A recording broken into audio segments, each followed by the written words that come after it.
already. We're just waiting for YouTube to come online with Instagram, blah, blah, blah, all that fun stuff. Make sure that we're good to go. All right, here we go.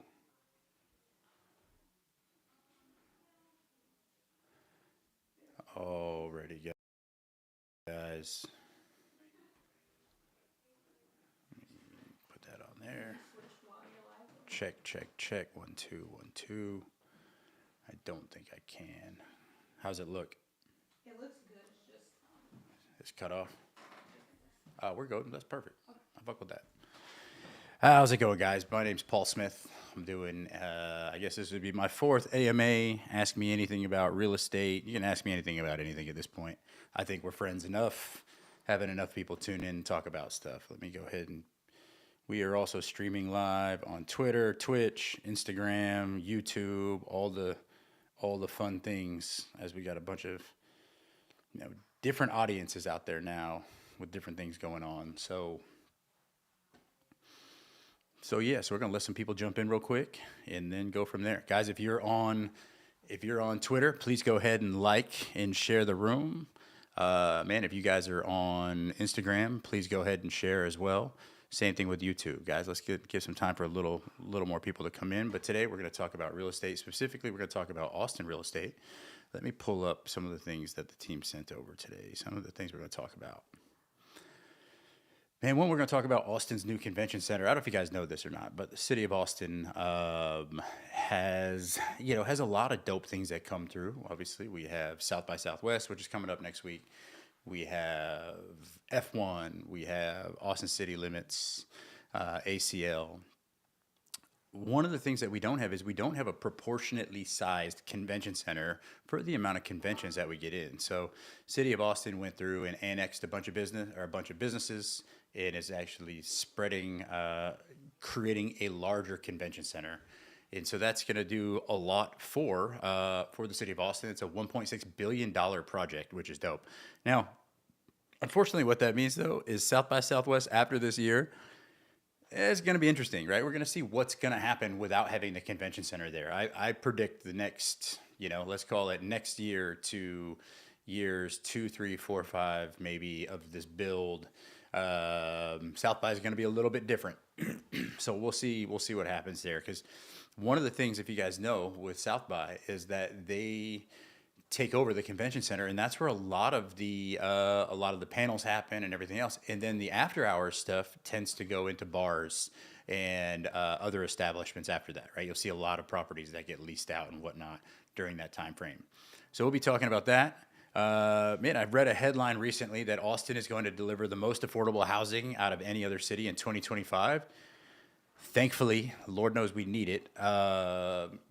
Unfortunately, a lot of times the things that make a city cool are also the things that make a city jump the shark, right? So for the longest time, Austin was a creative hub where you'd have a lot of artists coming. Well, after you start to see the artists coming in, then all of a sudden affluent people want to be a part of that, right? And so then all of a sudden you start to see tech companies come in, and then Austin switches from being a city that's geared around government and a city that's geared around artists and UT, and then it becomes geared around tech. And the difference there is tech jobs pay significantly higher than government jobs, artist jobs, and UT jobs. So, and I always tell people this, over the past 10 years, Austin has gone through a new wealth recalibration. What does that mean? Our 28-year-old, the average 28-year-old in Austin, let's say, graduated from college, is making, say, $50,000, $60,000, $70,000 a year. Now with tech jobs, your average 28-year-old is making $120,000. Well, that means that they're going to be able to spend more money on homes, and inevitably that means that prices are going to go up as the median price goes up. Well, unfortunately, what that does is that prices out artists, that prices out creatives in the creative class, and ultimately the creative class then has to push out further and further away. So what we're seeing right now is City of Austin acknowledging that and saying, okay, we need to create more affordable housing so that way there we can continue to house our creatives. Otherwise, what you're going to have is you're going to have a city of affluence in the middle with creatives on the outside, and ultimately that becomes uncool. So, to try to prevent Austin from jumping the shark, our goal would be to, to be able to add more affordable housing, specifically kind of within the creative class and whatnot. So, that's going to be great. Man, we have next week we have South by Southwest starting up. I don't know if you guys know this. South by Southwest is a festival that's about 30 years old at this point. It started on 6th Street as an idea where you'd have a bunch of just local bands and up and coming bands come and play, and you'd have a bunch of A&Rs that would come to try to discover those bands. And over time, it developed into not just music, but also film, also tech. Right, the tech part of it now is the biggest part of South by. There's several little did you know, but Twitter actually launched at South by, as did Foursquare. So there's a lot of companies that have either used Austin as a springboard with South by, or kind of used it as a way to gain notoriety kind of within the community. A lot of brands were doing that too for a long time, right? You had companies like Doritos that was going to put Lady Gaga in a Doritos bag downtown for 400 people when Lady Gaga was at her height playing the Super Bowl. She probably should not have been playing for 400 people if you think of that, right? What's up, Matt? We got Matt in the house. Hope you've been well, man. Man, if you think about that, right? And so at that point, to me, that's when South by started to jump the shark. A lot very similar to what happens when communities, the creative class moves in, right? And then all of a sudden the funds move in behind it. And all of a sudden that neighborhood starts to jump the shark. It loses its identity. And so that's why Austin creating affordable housing is so important, because we don't want Austin to lose its identity. We don't want it to just be like every other city at the end of the day. And you know what? I'll tell you, it's not something easy to do to help cities maintain their identity, because that's just how it works. Same thing with every festival, right? Festivals are cool until they jump the shark. All of a sudden, corporate money comes in. All of a sudden, it's no longer cool. Think about this: ACL was bought by Live Nation a few years ago, and then all of a sudden, it becomes way more corporate. You're like, damn, I went in there, I bought a ticket, but then I'm also going to drop a couple $100s on shit because that's what they do, right? Corporations are here to make money, and honestly, I'm here for it. At the end of the day, it's definitely made lineups better and stuff like that. And at the same time, that's just the nature of the thing, right? And then once that happens, somebody's going to go create a new thing, and that's where artists go. As artists migrate, that coolness factor also migrates too. There's a fact that the majority or a good amount of the Austin creatives now are moving to Lockhart. And so you see Lockhart has First Friday.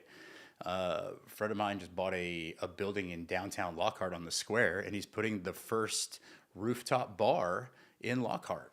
And I tell you what, I bet you some people are thinking that's the start, right? You get that thing becomes cool, and then money falls in behind it.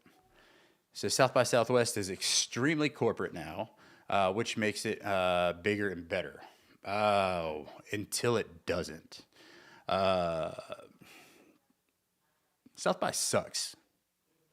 It sucks. South by is whack as shit. I will put it out there right now. Last year, I think I probably threw the dopest event at South by, and I'm just a dude in real estate. So put that on blast. That's the absolute truth, man. Like, they got bought during the pandemic by Rolling Stones magazine because they were in trouble, which I get that. But at the same time, look at South by 10 years ago. Look at South by 12 years ago. Look at South by 20 years ago. Now look at South by now. There's like 2 or 3 big events happening during South by Southwest. Other than that, there's nothing else happening. There's not even a bunch of locals aren't even doing stuff at South by now. All of the money is literally happening during tech, during South by. If you look at what's happening during the music, aside from Rolling Stone magazine last year, Porsche did a thing, and that was even kind of whack. Aside from that, you're not seeing a bunch of money coming into South by. And unfortunately, that's because I think corporate money came in, and then it got too big, right? Because it's like, who can do the biggest this, who can do the biggest that?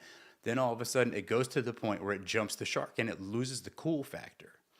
And the cool factor is what happens when you have artists involved. That's the absolute truth. I mean, look at South by this year. You show me one lineup that actually looks dope. There's, I think, one, and it's Rolling Stone magazine, which, by the way, Rolling Stone magazine, I think, owns 50% of South by. So I would expect them to show out. But aside from that, the majority of corporate money has pulled out of South by Southwest. I'm not here to rag on that, by the way. South by, I love you, appreciate you, all that stuff. Yeah, look, hey, you're absolutely right, Jesse. You're right. That's the best part of it is the networking part.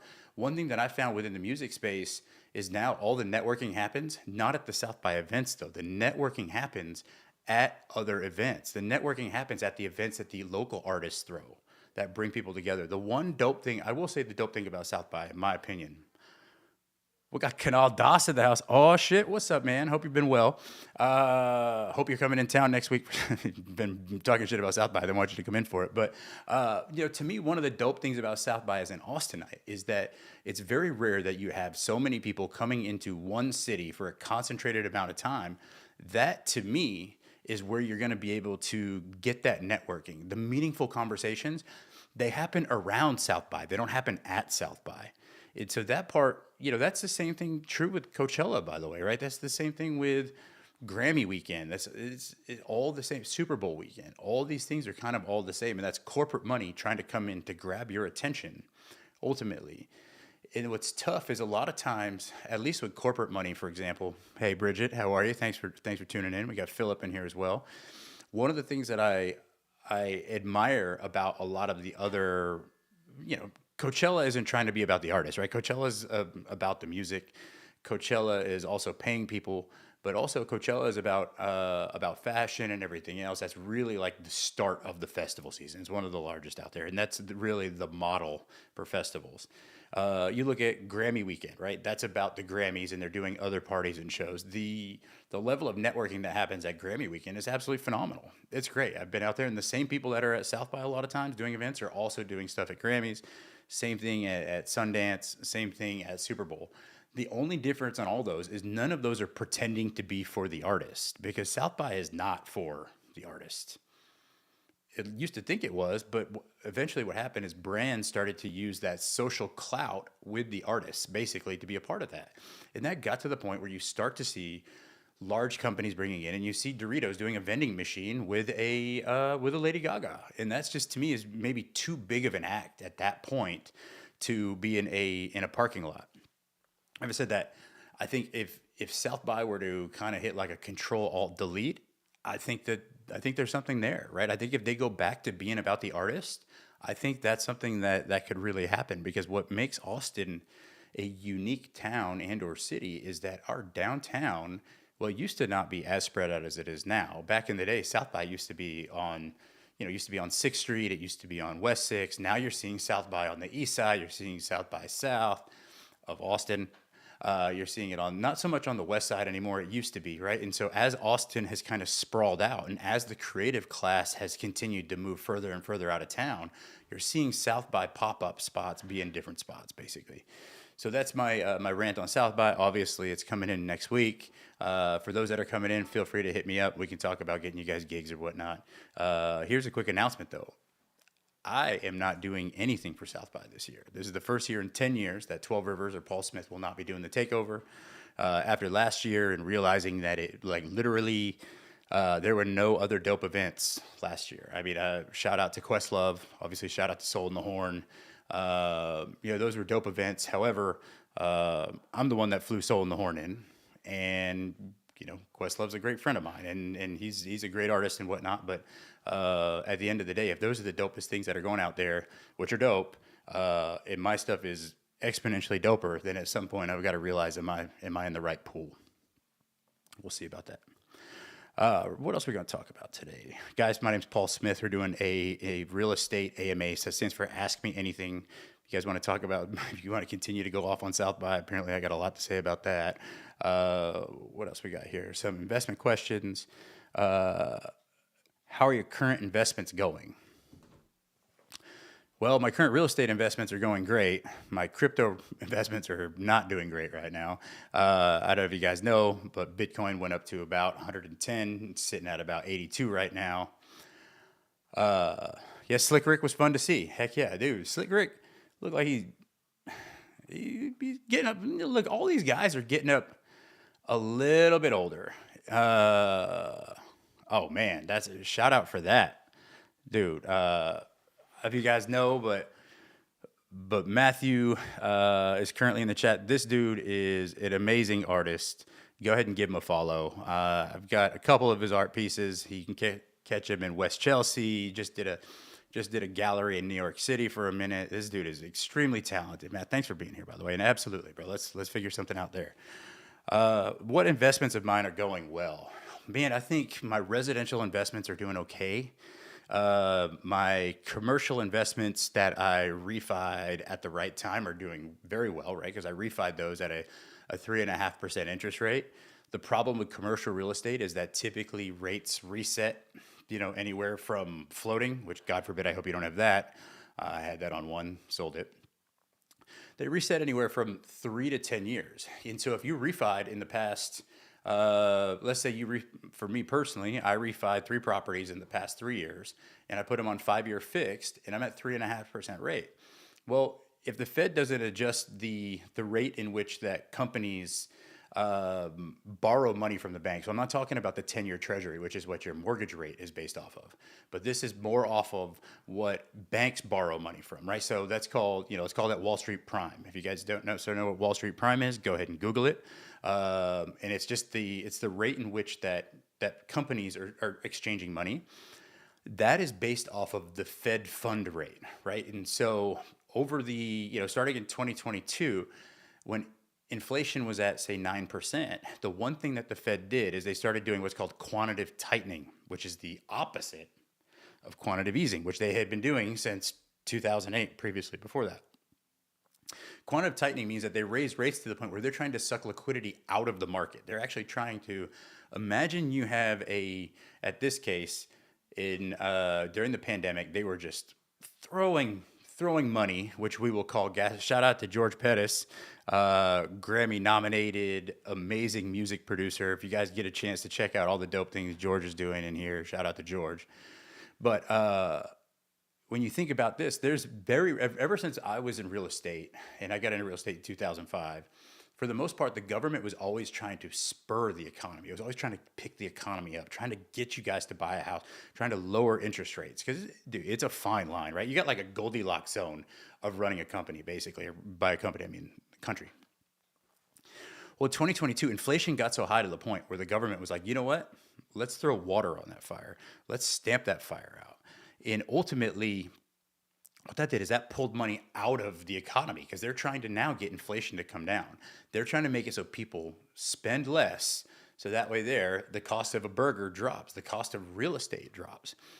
Well, when they did that, as they're raising rates, for me, for example, prime example, my commercial rate went from 4% up to 8.5%. So I went from potentially cash flowing was about $8,000 a month on a property, plus paying down another $8,000 in principal, right? Basically, that's a $16,000 a month positive just on one property. The rates went up so high that I went to the point where I was losing $500 a month. That's a $16,000 swing on one property monthly at that point, right? And so that was just on one property. Now, on a lot of other commercial properties, that was happening as well. And here's the problem with that, right? Is people are going to be like, you're a commercial real estate investor. Woe's you. Fair. You're not wrong. Life has been good. Having said that, if I'm not able to then turn around and raise your office rent, but shit, not only that, during the pandemic, you weren't even in the office. You were working from home, probably working 2 jobs from home. That's okay. At that point in time, until people had to go back to the office, then you had office prices, office rent plummeting. You had all these other asset classes plummeting, right? So then you have mortgage rates going up, the commercial mortgage rates going up substantially, and then you have less of a demand. So then what you'll see is you start to see a lot of these commercial properties. One, they're vacant. Two, some of these companies, because these loans, they're not backed by anybody. A lot of times there's what's called non-recourse. Non-recourse means it's not Paul Smith that's on the loan. It's Paul Smith's LLC. So if I wanted to walk away from it, I could at that point. So that's part of the commercial debacle and kind of what happened with quantitative tightening. That's just one sector of asset classes. And the thing is, what that does is that means that there's tons of opportunities now within that sector. But two, there's about $7 trillion worth of commercial loans resetting between last year and the next 2 years. And so there's going to be an opportunity, one, for those folks to sell. But two, the only way that they'll really be able to refi out of it is if the government drops the Fed funds rate. We'll see if that happens because that's going to act as a bailout for people that have commercial real estate, and that'd be a way to do it without calling it a bailout is by continuing to drop the rates. Let's see. 12 Rivers Realty says, shout out to 12 Rivers Realty, by the way. Nearly half the active listings have seen price drops. What strategies would you recommend for sellers in this current market? Well, I actually answered this question on KXAN I think it was probably a couple months ago. So that's a great question. Here's the thing. Real estate, if you price your property well, is not hard. If you come into it with unrealistic expectations about what your property's worth, it's very hard. And so I always think about leverage in a deal, right? Because all deals are very similar. Whoever has, think about poker, right? It's a lot easier to bluff when you've got the best hand. That's not called a bluff. That's actually the best hand at that point. Versus if you're going in with 7-2 offsuit, which those that know, that's the worst hand in poker, that's a bluff. Now, there's a chance that you hit something on the turn, you hit something on the flop, you hit something on the river, right? There's a chance that you suck out. But overall, your chances of success from your basically having two cards to playing it all the way out are substantially less when you start out with not as good of a hand as people that have aces. Typically, aces win 81% of the time if they go all the way to the flop. So pricing a property correctly is the difference between starting out with aces and starting out with 7-2 offsuit. And so what do I mean by that? Well, if you price a property just slightly below market and you get multiple people that come to you that want to buy your property and it's multiple offers, one, there's an opportunity for you to have that buyer make an emotional decision. And guess what? Typically, guys, when we make emotional decisions, like Ben Woolfolk typically does, very emotional guy, by the way, shout out to Ben There Sold That. When Ben There Sold That makes an emotional decision, he's most likely apt to spend more money than if Ben's got 7-2, right? And he's just sitting there and he's just like, okay, if you're just going to call on 7-2, then I'm going to limp in. Well, I might suck out on you at that point, right? But either way, you lose leverage, and leverage is the most important thing in any deal that you're doing. Because again, if you've been on the market, let's call it 90 days. I think it was 6 months or whatever the number was on here, or 60 days. I think it was 60 days. If you've been on the market 60 days and you were sitting there and you don't have an offer, right? You've dropped your price, then all of a sudden you get an offer. Well, if I represent that buyer, if I represent Ben, in this case, he would never let me, but if I represent him, you better believe the stick I'm swinging at the seller, it's going to be substantial. Not only am I not going to come in at full price, but I'm going to inspect the property, which every buyer would inspect the property. But not only am I going to now inspect the property, I'm going to ask you to pretty much fix everything because I know you don't have anything else. I'm calling your bluff. Again, if you price the property properly, now all of a sudden I'm the one holding the cards. I've got the leverage. In which case, if you come at me, I'm going to be like, no, I got an offer behind you. And guess what? It might be more because I went out and I said, look, appreciate you, man. Thanks, Ben. I said I could rep him any day. Oh man, see that, guys? That's realtors repping realtors. There we go. A little dance move here, right? But think about that, right? If you've got all the cards, you are going to make more money in real estate. You make that in any deal, honestly. At the end of the day, you know how easy it is to win a poker tournament if you got the best hand every time? That is the importance of pricing real estate correct. That's a great question, by the way.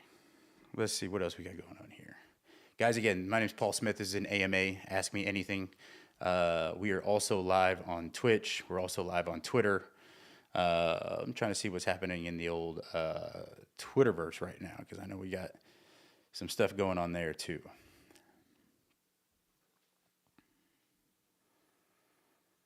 Got some questions, some snide remarks, guys. If you guys are on Twitch, please feel free to like and retweet the room. Same thing here, guys, on Instagram, on YouTube. Do me a favor, man. Just hit the share button. Let's get some more people in here. Let's make this fun. By the way, my name is Paul Smith. We're doing what's called an AMA. It's called a Ask Me Anything. So far, we've answered some different questions about real estate and leverage and deals, and then also just talked a bunch of shit about South by, which why not?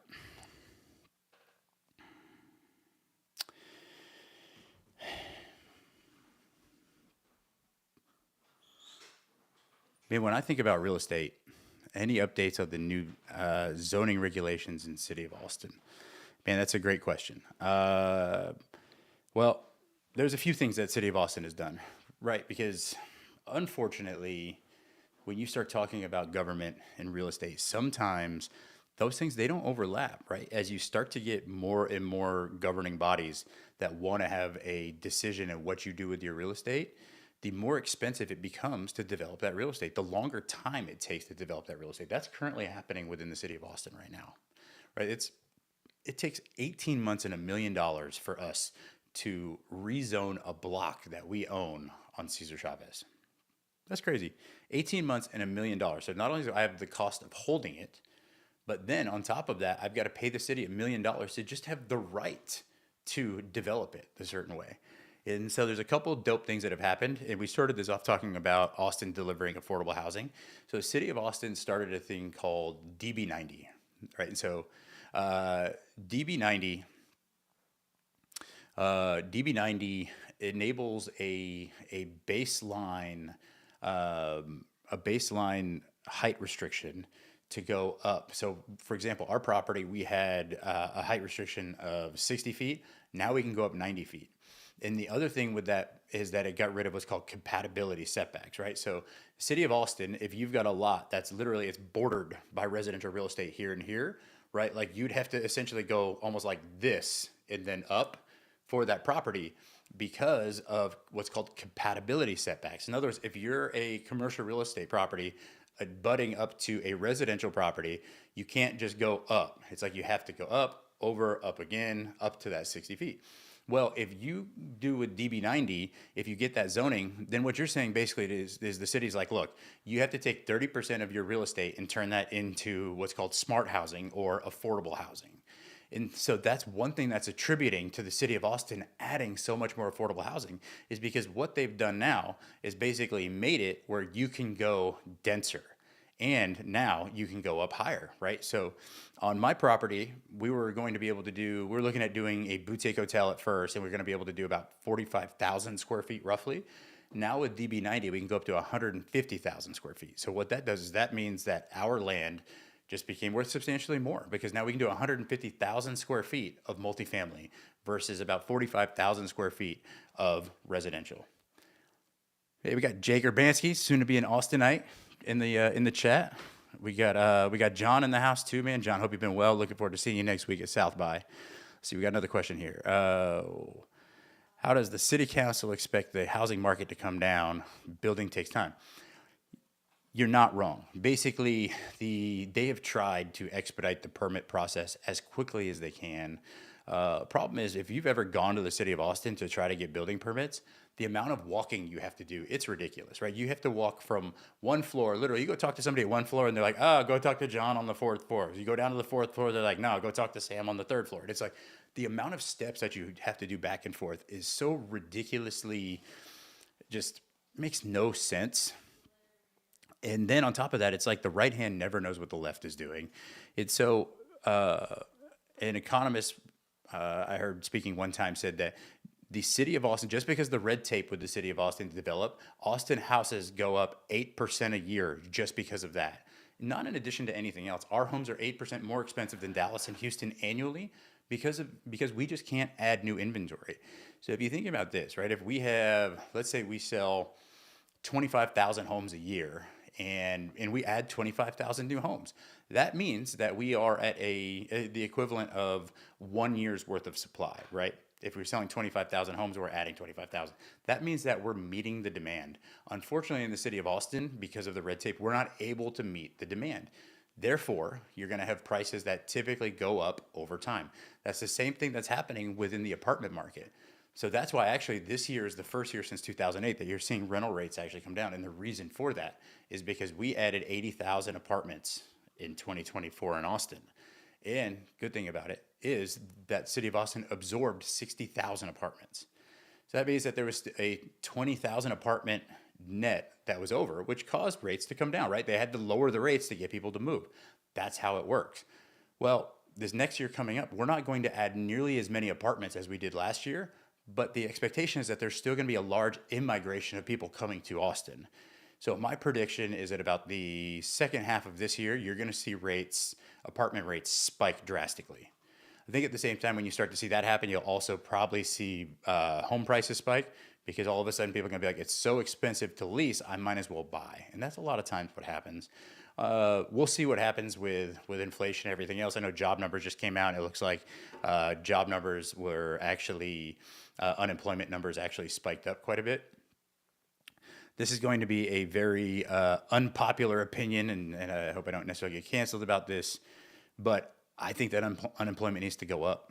I think that unfortunately right now labor has kind of swung so far in the direction of the employee instead of the employer that people are like, I don't want to go back to the office. I don't want to do this. I don't want to do that.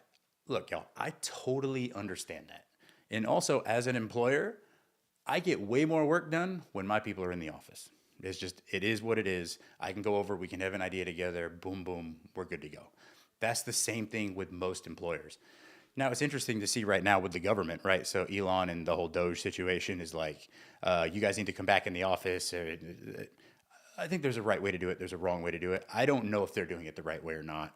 I'm going to assume probably not because it's the government. But having said that, you see all these downtown offices that are currently vacant because all the employees are working from home. And I'm sure a lot of folks will say, look, I'm getting more work done from home. And that may be true, that may not be true. Some people it's probably great, other people it's not great.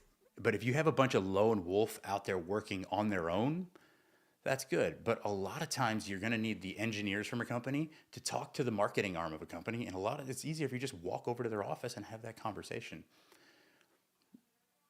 I don't know.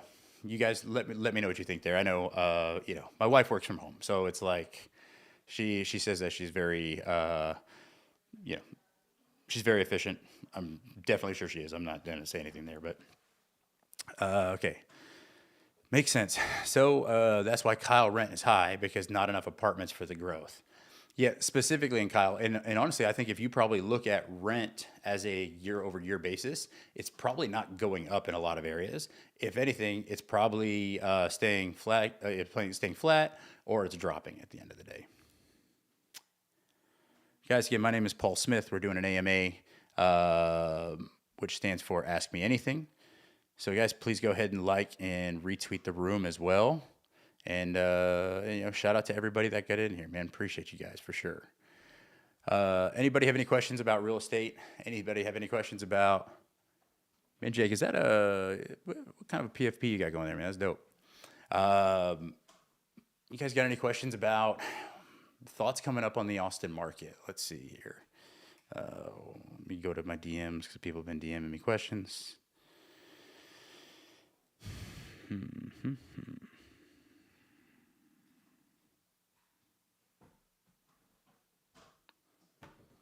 I have a question for y'all. What are y'all's thoughts on Elon Musk in Central Texas? I'd love to get your thoughts on it as far as what he's doing here. The more and more I kind of think about it, the more I'm like, this dude's a genius. If you think about the fact that he moved Tesla, he moved SpaceX, he moved Boring, he moved his, X is going to be moving here soon, and he moved it in an area. Man, Jesse, I'll hit that in a second. I actually have a couple thoughts on that one. Man, if you think about the different things that the state of Texas has done to enable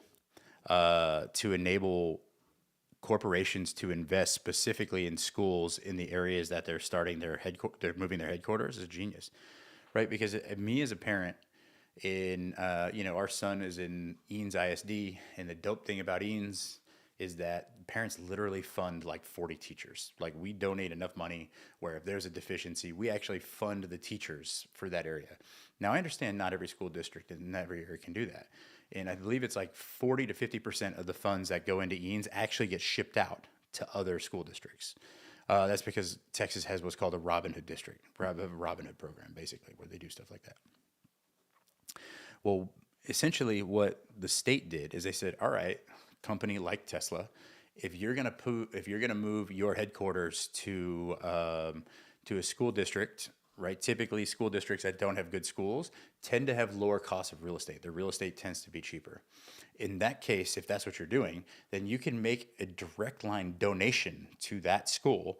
And so Tesla donated over $60 million for Del Valle to go ahead and build a new high school. That's huge. Is now as that school district gets better, it's going to make the real estate that he owns more desirable, and it's going to make it where his employees, there's going to be more employees that want to work for Tesla because the schools are good. That is an absolute genius idea.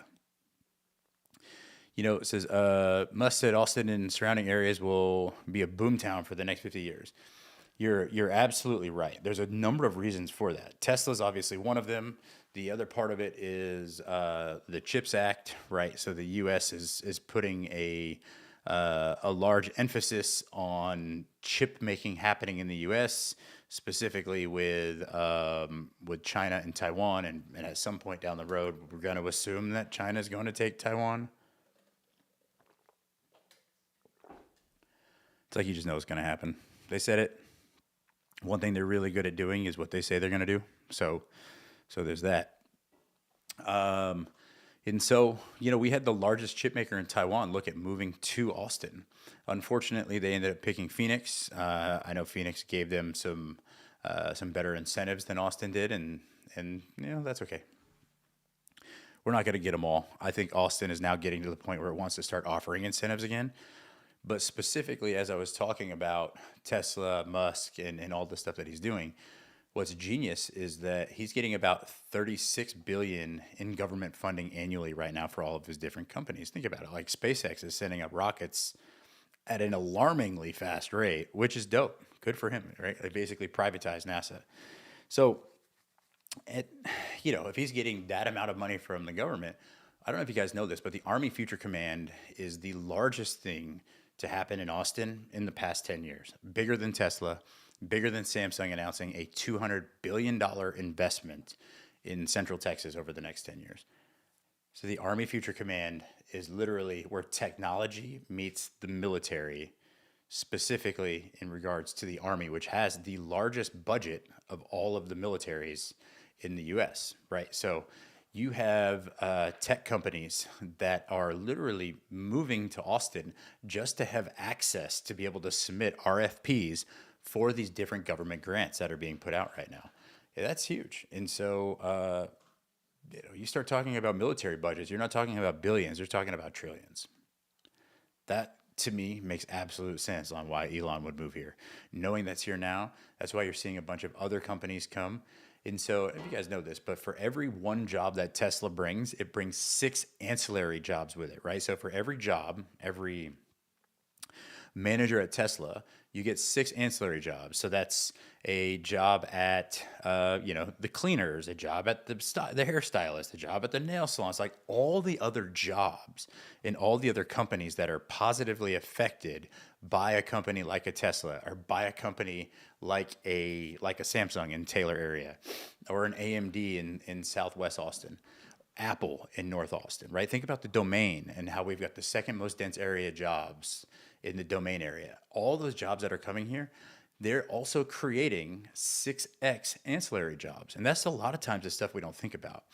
But again, there's out of that, now you've got $3 billion worth of government contracts coming out of Austin annually because of the Army Future Command. That's huge. That's crazy.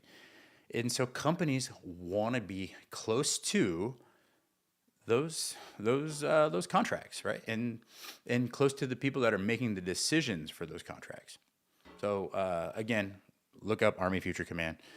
All right, somebody asked, what's your knowledge on using the blockchain technology to tokenize real estate? Man, it's something that I've been looking at for a while, because the reason why is because one, I've been doing a bunch of fun stuff kind of in the Web3 space, but two, that certainly could be the future. I think the thing is, if you do that right now in Texas, for example, if a property closes, it closes at a title company, and the title company basically goes back to the time of deeding, or Santa Ana, let's say, and says, okay, there's no additional there's no additional, be right with you on that one, 12 Rivers. So then there's no additional, make sure that there's no liens on the property, stuff like that, right? So, for example, if you had plumbing work done on the property and you had the work done and you didn't pay the plumber, well, when you sell the property from you to me, I want to make sure that plumber is paid, or that plumber is going to put a lien on the property. Then I'm responsible for paying that lien, right? Maybe we got Aunt Jenny in the house. What's up, Aunt Jenny? Hope you've been well. Well, what title does is they make sure that you own the property free of encumbrances, right? So there's not a got title girl in Austin in the house. We got the West House in. Good Lord, it's like romper room. I love this. So the thing is, in Amanda, I'd love for you to answer this too, because the question is, in Amanda is my business partner at Rise Title. But the question was, Amanda, what's your knowledge on using the blockchain technology to tokenize real estate? And so the quick answer on that is I'm not necessarily sure how they would figure out and solve are there liens on the property. It's one thing if, like, I'm looking at a company right now where they'll do fractional ownership, right? So then you have one LLC that owns the company, one partner company, and then you have people that fractionally own it under it. I would think you could probably tokenize that ownership, right? Because then you're tokenizing ownership of an LLC that happens to own the real estate. That would be something I think that you could do. It'd be interesting to see how you would tokenize the transaction from one person to another on the blockchain as if it were a Bitcoin or whatnot. Again, I know Amanda probably knows a lot more about that than I do, but that would be something that I, would certainly be interested in. Learning all things blockchain technology, how to build on blockchain platforms and whatnot. And again, that could just be an L1 that works with stuff like that. I think it would be a lot easier if the blockchain was was part of an LLC or something like that. Let's see. If you guys haven't already, can you go back over how you think this convention center will help Austin if it doesn't fully book out now as is? Well, I think one of the reasons why it doesn't fully back out right now or book out right now is because it's not big enough. There's much larger conventions that we'll be able to attract, and that would go to a Vegas, that would go to a New Orleans. Unfortunately, our convention center as it sits is not very big. However, as it gets bigger, that's going to open us up to larger conventions, and that is what will help book it out more. It's not that we are big enough and we're not getting booked out consistently. It's that we're not getting booked enough, which means that we're missing a good amount of potential convention center business. Guys, again, my name is Paul Smith. I'm doing what's called an AMA. It stands for Ask Me Anything. Let's see. How does the application process work if I'm a new realtor interested in 12 Rivers Realty? That's a great question. I would say go ahead and hit me on DMs, shoot me a resume, and let's have a conversation. People are saying that we should have brought a major sports team. Any thoughts? Well, UT is a huge employer in Austin. UT is a huge economic leader in Austin, from employment to bringing events, right? If you think about the Georgia-Austin game and just the economic impact of that this year, and then also joining the SEC, so all the people that traveled to that, it's basically like having one day of ACL, 4 weekends, 5 weekends a year, basically, with the size and whatnot. And so, to my knowledge, right, we're looking at bringing in a WNBA team, which I bet is probably going to happen since Austin put in a bid for it. But could you imagine if Austin had a professional football team? I'm wondering what UT would say about that, right? There probably is a very unspoken rule that Austin can't jump into the professional football or basketball, maybe even baseball. But you have San Antonio. And I'll tell you what, the San Antonio Spurs are pushing hard right now to get more share in the Austin market. That's why they're doing games here. And I think I think the only folks that might swing a bigger stick than UT might be Live Nation. Live Nation's, Live Nation is a global company um, with a lot of Saudi money, so they have a lot of money. So they built the Moody Center, which is huge. I guarantee you they'll probably be the folks that would also build the 7,000 seat stadium for the WNBA team. There's talks about that happening over off of 183 in Loyola. So if you guys are looking at buying some real estate over there, that might not be a bad place to look. There's also the Decker Lake redevelopment. That's something that you guys can Google and talk about. That's a pretty cool thing that's coming down. You've also got a bunch of new development over Balm Road at 183. I would like to stake a claim that I'm one of the first people to develop on Balm Road in 2007. This will age extremely well when you've got thousands of people living over on 183 and Balm Road. But yeah, no, I was talking to somebody that did the site selection for the ladies basketball team about a year ago. So known it's coming. Super excited about it. Obviously, women's basketball is a thing, and so that'll be great, man. And also, I think about Austin having a 6,000 to 7,000 person venue that isn't in Cedar Park. We don't have that right now, so I think that'll be a great thing as well. Guys, again, this is Paul Smith with 12 Rivers Realty doing an AMA, which stands for Ask Me Anything. But having said that, we've allotted about an hour for this, and I've got to jump out to my next appointment. So again, thank you guys for tuning in. Also, a little gem about crypto. The Constellation Crypto Network is using blockchain applications for the military. Man, if you wouldn't mind going ahead and sending some articles about that, I'd love to learn more about it. I'm a huge fan of all things military, having been in the military myself, and obviously I think that the investment that the government has is something that can really shape a lot as far as that goes. Guys, again, thank you so much for tuning in. Pleasure as always. If there's anything I can help y'all with, please feel free to hit me in my DMs. And looking forward to seeing y'all next week. Y'all have a good one. Peace.